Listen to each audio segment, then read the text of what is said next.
everybody and welcome back to my channel. Today I am starting my new series, which is all my tips and tricks for booking a holiday to Walt Disney World, planning, packing, places to visit, things to do. Everything Walt Disney World will be within this little series. I have visited Walt Disney World 12 times so far, which is slightly ridiculous but still not enough in my opinion.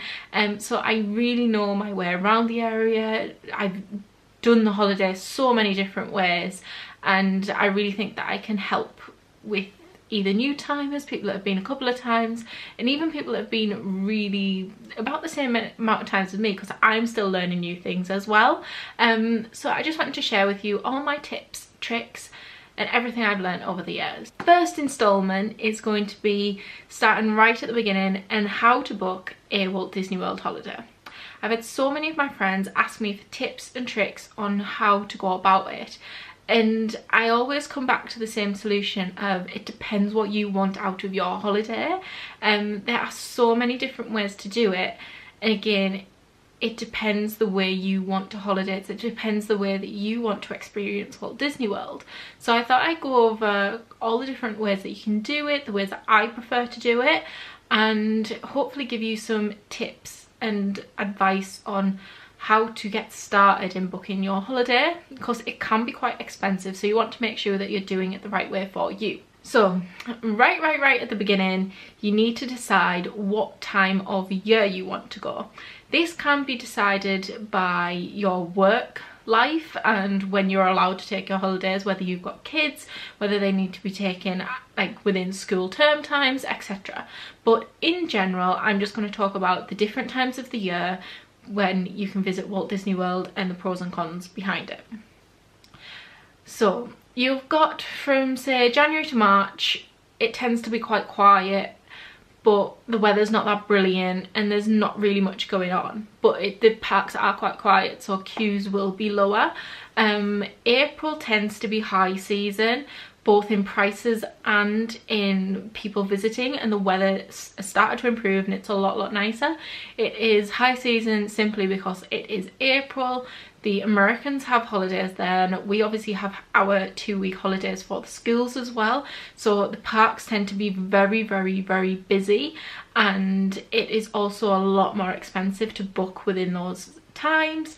And around that time of year there is the Flower and Garden on at Epcot, which is a really nice festival to go and see. My personal favourite time of year to visit Walt Disney World is around May-June time, because everyone's gone back to work, everyone's gone back to school, there are a lot less people in the parks, the weather's amazing, it is so hot, it hardly ever rains, fingers crossed.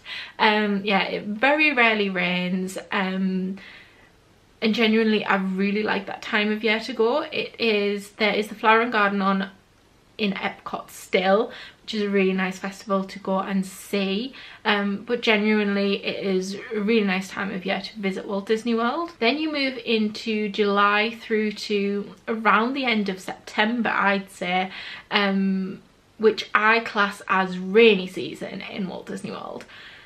I have visited within that time, and I can tell you that we could set our clock by when it was going to rain. It was about 4 or 5 o'clock in the afternoon. You could guarantee it would absolutely downpour.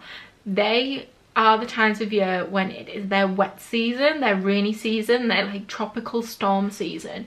So if you're not so bothered by that, brilliant time of year to go. Another thing that I didn't like about that time of year was it was so hot. I can't believe how hot it was. I was on the verge of passing out playing miniature golf. It was that warm, it was unbearable sometimes. So that is something else to take into consideration if you're not really a heat person.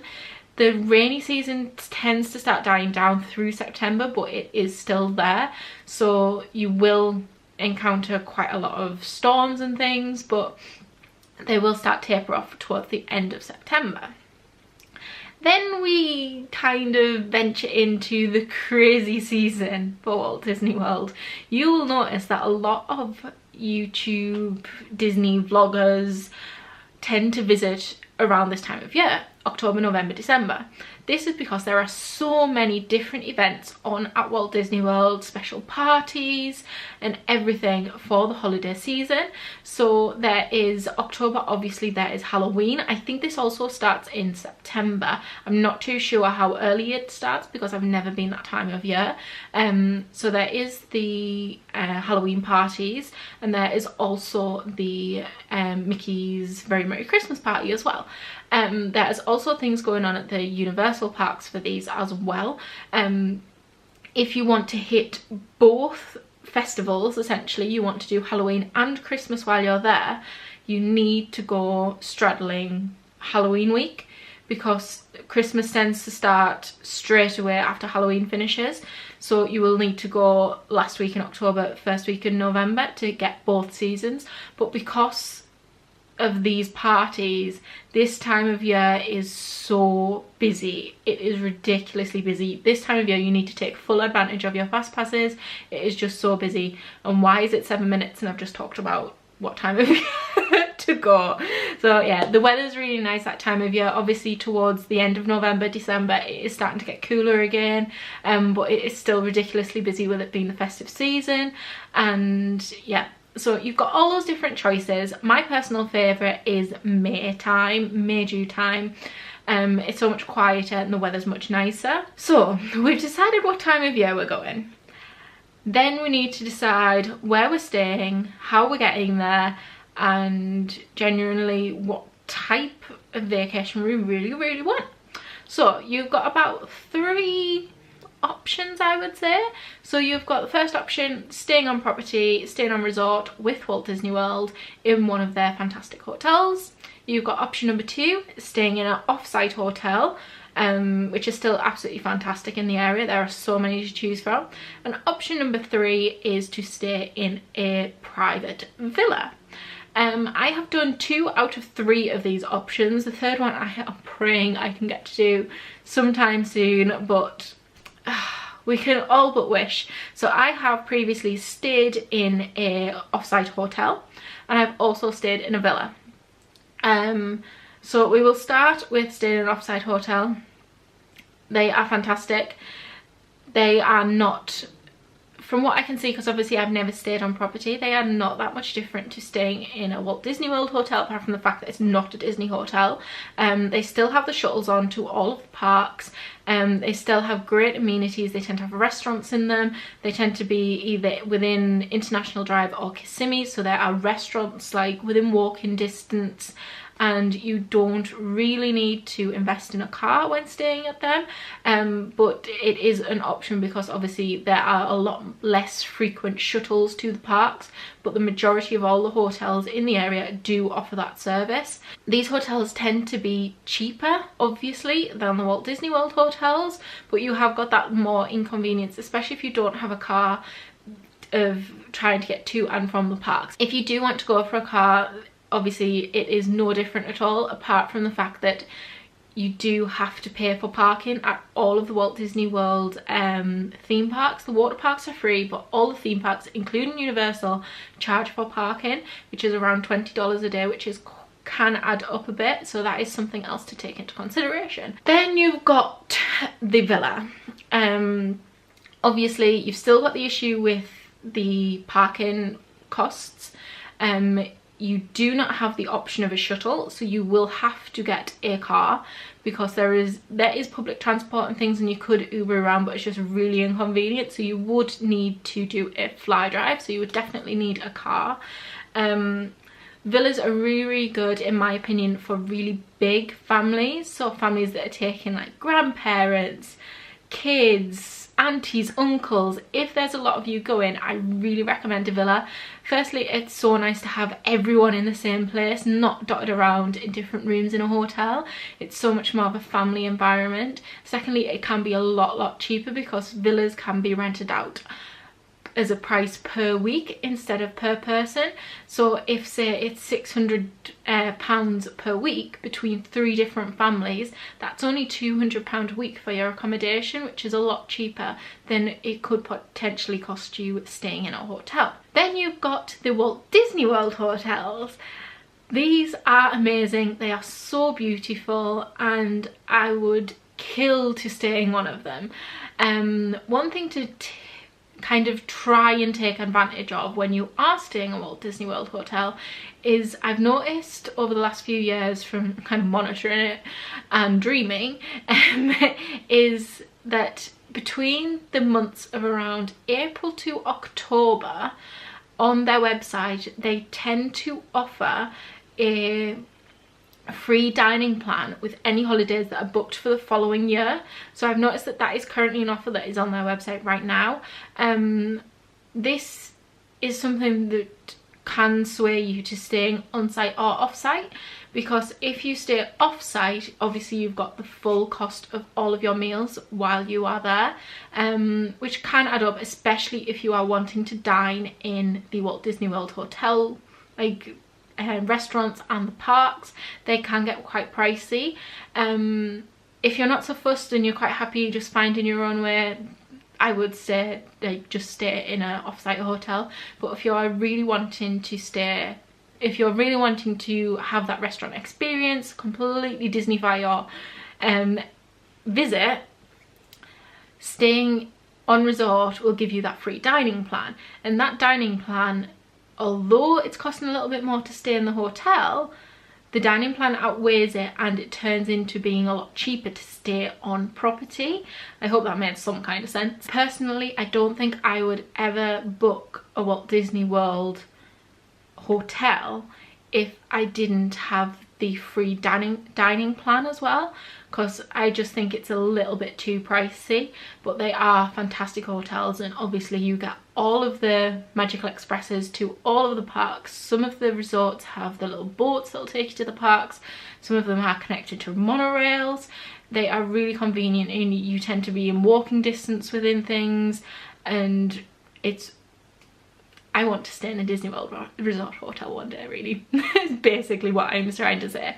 But yes, if you can take advantage of the Disney dining plan for free, make sure you do, and do your research and make sure you have got it all picked out and you know where you're going, etc. So we have got the time of year that we're going, we know where we are staying, we need to decide whether we're taking a car or not. Well, hiring a car, we can't take one with us. Yeah, because obviously we've got that additional cost for parking. If you're staying in a Disney resort or in a off-site hotel, you are provided with free shuttles. Personally, I've never ever been to Walt Disney World without a car.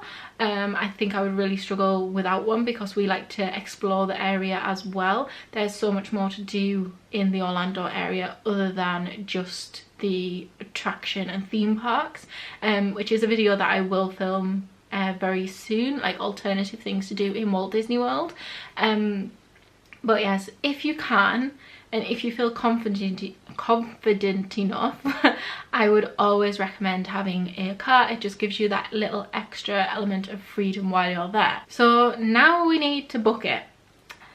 And I have done a lot of research on this when we were booking our holiday last year. Firstly, flights are not released until 11 months before the date you fly. And that is also true for your return flight. So you can't actually book, like the earliest you could potentially book your flights with knowing the prices that they are going to be is about 10.5 months in advance. This is because this is when the airlines release their flights. That you can obviously book package holidays a lot earlier than that, but for me, I don't trust them as much because they do not know how much the flights are going to cost. So I feel like they bump their prices up a little bit to kind of compensate for that, so they know how much, they've got a little bit of a buffer for in case the flights are costing a little bit more. Obviously you can book hotels, flights, car, everything separately or in one big package. We have done it in both ways. So we this time have booked a private villa, so we have booked that direct with the owner of the villa, and then we have booked our flights and car separately, and they were booked completely separately as well. They weren't booked as a fly drive. booked our flights with Thompson's because they were cheapest and flew from our local airport. I would really like to fly with Virgin, however their flights were a little bit more expensive this year.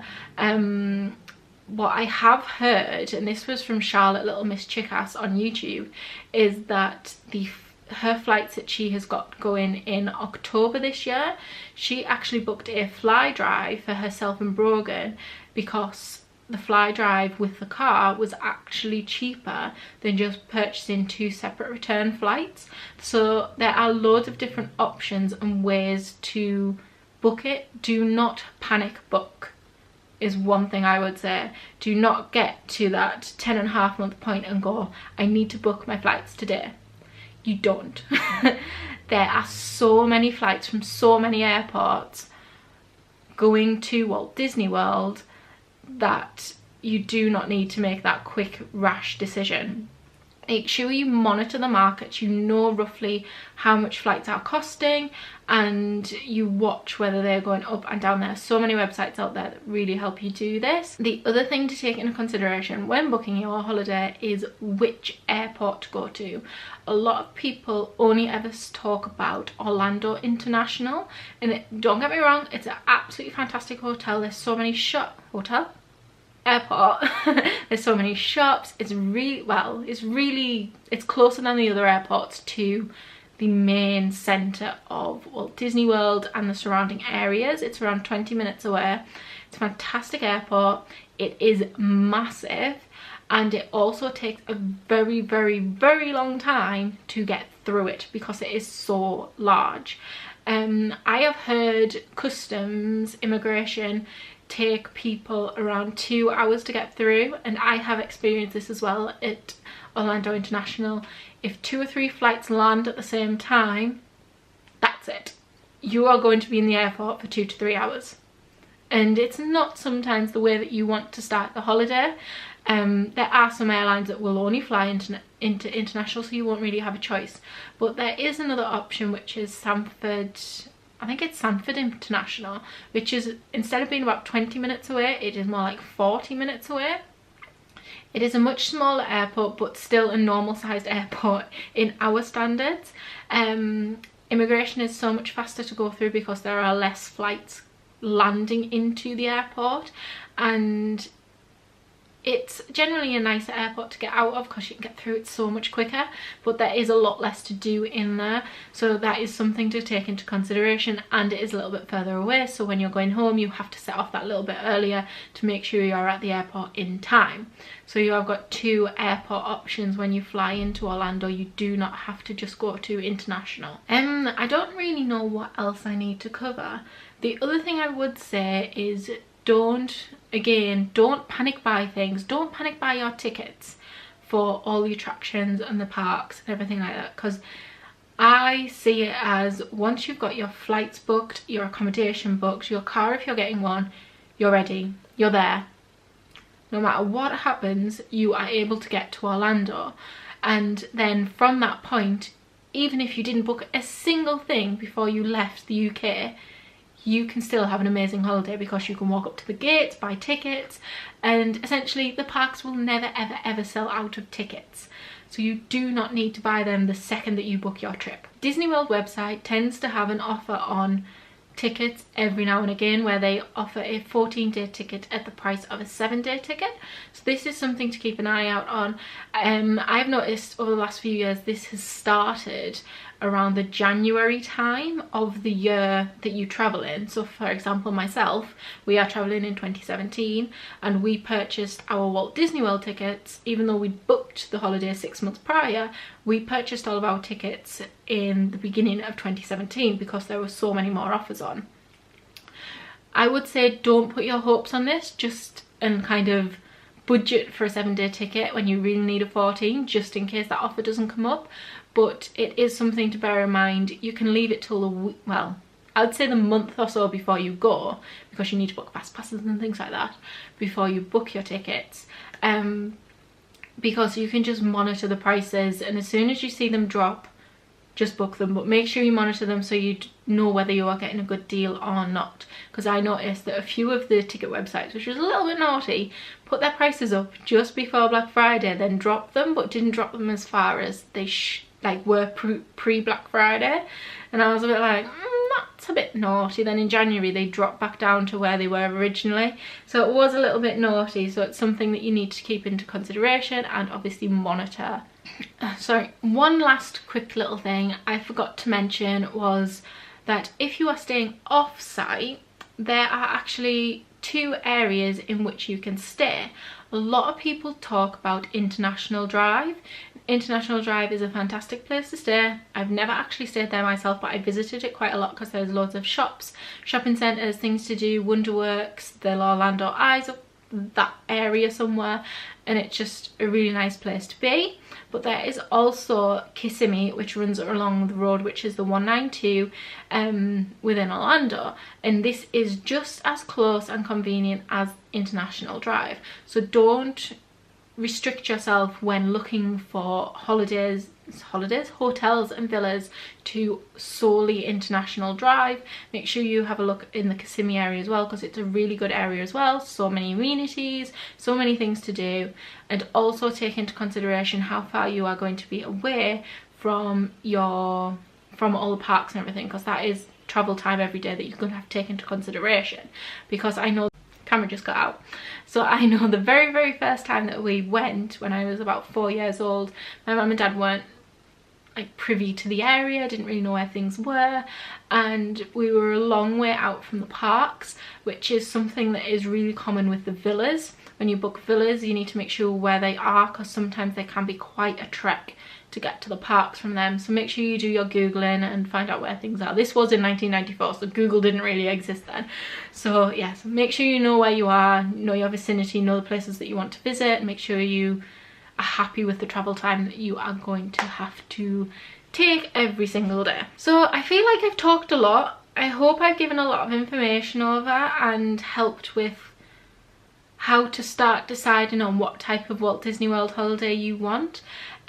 Personally, I really like the villa with a private car and flying into Sanford. However, I do really want to, if I had to stay in a hotel, I'd want to stay in a Walt Disney World one. So for me, it's either Walt Disney World hotel or villa. I wouldn't really go back to the off-site hotels, because to me they are not much more cheaper than the Walt Disney World hotels, and especially if you're getting the dining package for free, it's so much more beneficial to stay in a Disney hotel than an off-site hotel. So that is everything for today. The next video in this series is going to be how to plan a holiday. So we booked it and we are deciding on fast passes, restaurants, and how to go about everything like that. So thank you so much for watching. I hope this video was really informative. If you've got any additional questions, please comment them down below, because I would love to be able to help you. I know how stressful booking a Walt Disney World hotel, honestly, booking a Walt Disney World holiday can be, and it's a lot of money, and you want to make sure that you get it done correctly. So please feel free to comment down below and I will try my best to answer your questions. Thank you so much for watching. Don't forget to subscribe for more, and I will see you next time. Bye. I'm gonna be myself, or I could be someone else. No one's stopping me now. I'm gonna skip my breaks, I'm gonna make mistakes. I just wanna feel alive. It's just what I do when I'm out, so